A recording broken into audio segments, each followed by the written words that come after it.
All right.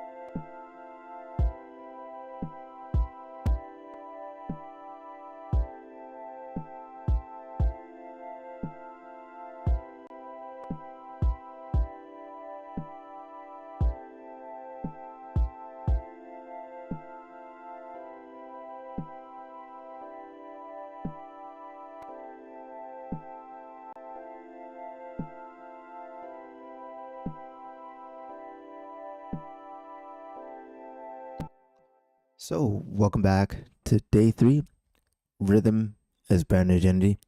So, how rhythm makes music instantly recognizable.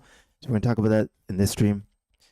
And yeah, so most producers think people remember melody first, uh, but most times people remember rhythm. So, this doesn't have a melody in it, it's more of a groove.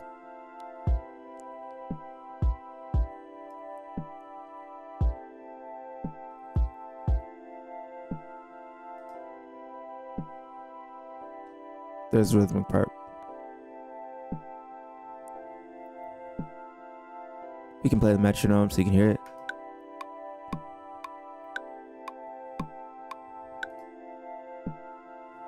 So that's the rhythmic part of this track. If I remove the harmony, it should still have a recognizable feel and identity. So let's see with the bass line.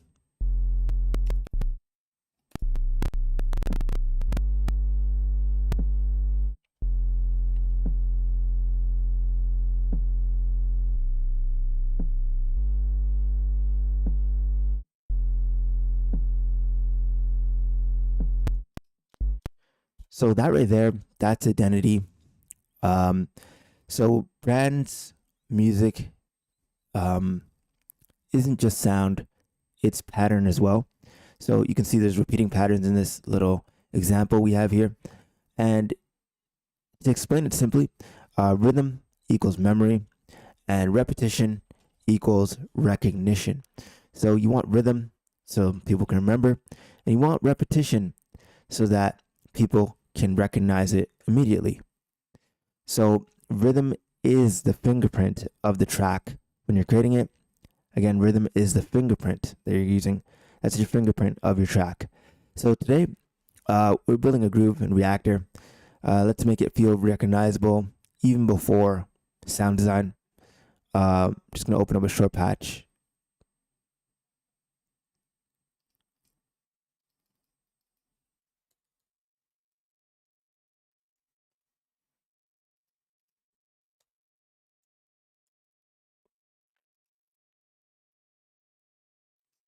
Like so.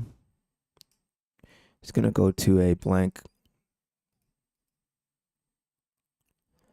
patch. Let's use a basic. Let's make sure we're in. You can play this. Hmm.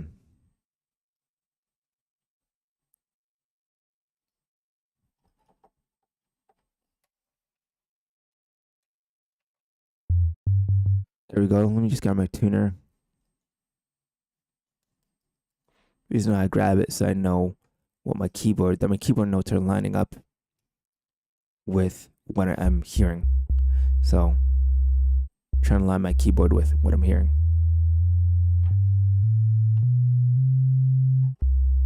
Yeah, we're good. So that's playing a C, dead on, and we're good to go. So,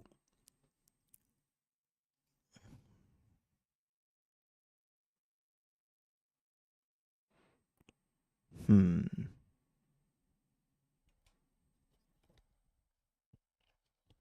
Let's do a little sequence.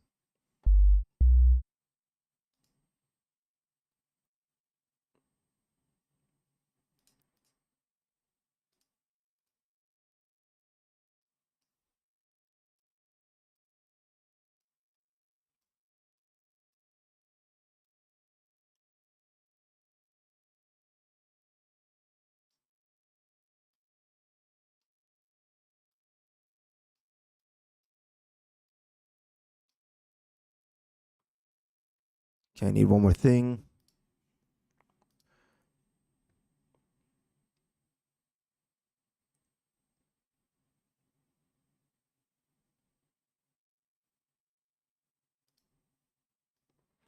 I need a clock to drive it.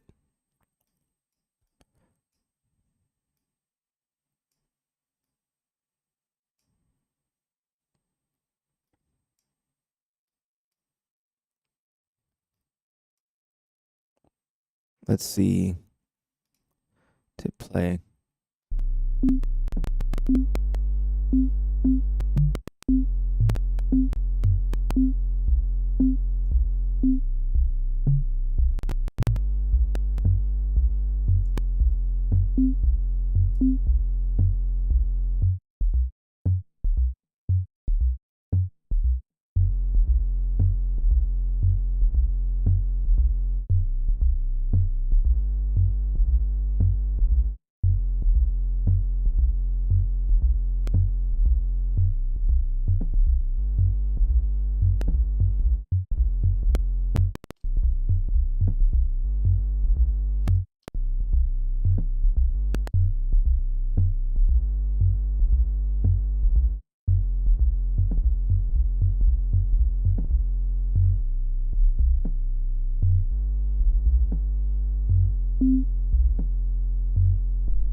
So the identity of the track essentially comes from timing, not from complexity.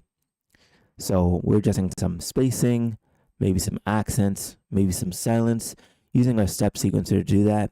And that's how I'm showing you that that's a reality when it comes to building tracks.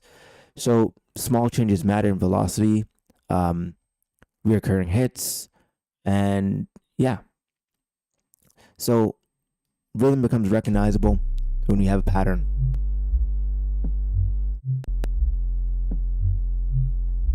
And then consistency inside the variation, that's the secret to really unlocking it. You want consistency inside that variation of that pattern that you're doing.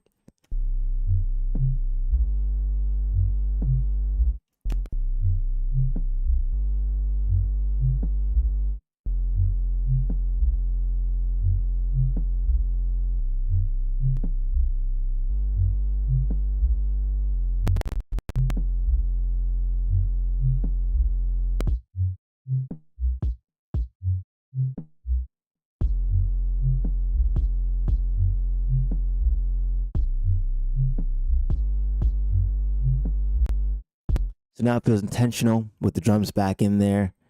Not too busy, just intentional. And so really these grooves, they don't need support. They really lead the track, and everything follows.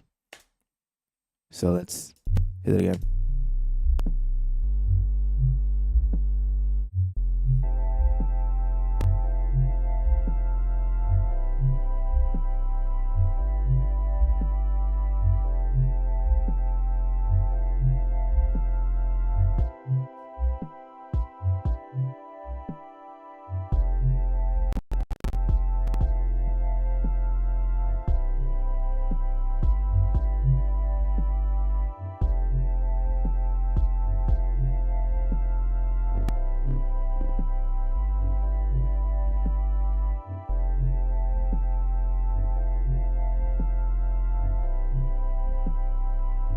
So again, the trick is, if we meet the harmonic layers and we played this in another room, would you still be able to recognize the groove regardless of the melody being in there or the harmonic content? So that's the trick. If you played it quietly, that's how you would know. It's like a little brand recognition test. That's the brand's identity right there. Just that simple hook and groove.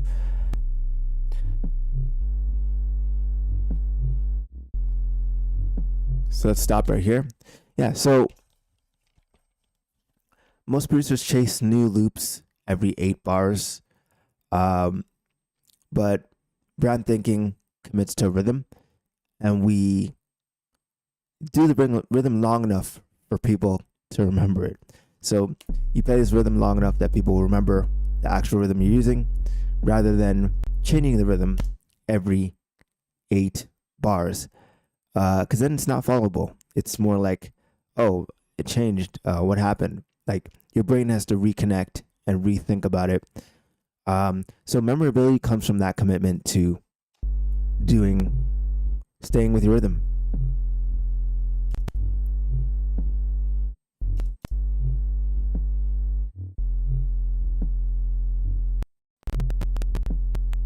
Let's bring it all back together. Everything included.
So,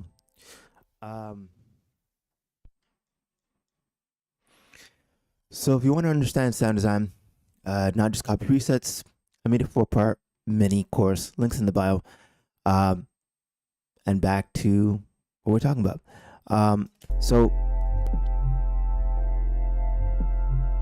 today we built identity through rhythm, and tomorrow we'll go deeper, because space is what makes rhythm feel expensive. So we're going to go deeper into that rhythm and add some space. I'll see you tomorrow in the next live stream. Keep sound designing, and see you in the next one.